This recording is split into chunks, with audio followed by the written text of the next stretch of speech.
പണ്ടൊരു നാട്ടിൽ ഒരു മടിയനുണ്ടായിരുന്നു. ഒരു ജോലിയും ചെയ്യാതെ ജീവിക്കാനായിരുന്നു അയാൾക്കിഷ്ടം. ഒരു ദിവസം വിശന്നു വലഞ്ഞ മടിയൻ ഒരു ആപ്പിൾ തോട്ടം കണ്ടു. അവിടെ നിന്ന് ആപ്പിൾ മോഷ്ടിക്കാൻ ശ്രമിച്ച മടിയനെ തോട്ടക്കാരൻ അടിച്ചോടിച്ചു. ഓടിയൊരു കാട്ടിലൊളിച്ച മടിയൻ അവിടെ വെച്ച് മുറിവേറ്റ ഒരു കുറുക്കനെ കണ്ടു. കൊടും കാട്ടിൽ ഈ പാവം മുറിവേറ്റ കുറുക്കൻ എങ്ങനെയാണ് ജീവിക്കുന്നത് എന്നോർത്ത് മടിയൻ ആശ്ചര്യപ്പെട്ടു. പെട്ടെന്നൊരു സിംഹം ഒരു ഇറച്ചിക്കഷ്ണം കടിച്ചു പിടിച്ച് അവിടേക്ക് നടന്നു വരുന്നത് കണ്ട് അയാൾ അമ്പരന്നു. സിംഹം ആ ഇറച്ചിക്കഷ്ണം കുറുക്കന് കൊടുത്തത് കണ്ട് അയാൾ ഞെട്ടി. ദൈവം എത്ര മഹാനാണ്! വിശക്കുന്ന ഒരു ജീവിയെയും അവൻ പട്ടിണിക്കിടില്ല. എന്നെയും ദൈവം ഇതുപോലെ സഹായിക്കും. ഭക്ഷണവും കാത്ത് മടിയനിരുന്നു.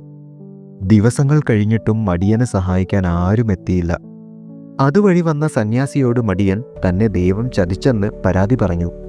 ഒരിക്കലുമില്ല, നീ ആ കുറുക്കനെ പോലെ ആകാനാണ് ആഗ്രഹിച്ചത്. പക്ഷേ നിന്നെ ദൈവം ആ സിംഹമാക്കാനാണ് ഉദ്ദേശിക്കുന്നത്. മടി കൂടാതെ പ്രയത്നിക്കാൻ നമ്മൾ തയ്യാറായാൽ നമ്മളെ സഹായിക്കാൻ ദൈവം കൂടെയുണ്ടാവും എന്ന പാഠം അയാൾ മനസ്സിലാക്കി. പിന്നീടുള്ള കാലം അയാൾ സന്തോഷത്തോടെ ജീവിച്ചു. Tomato Town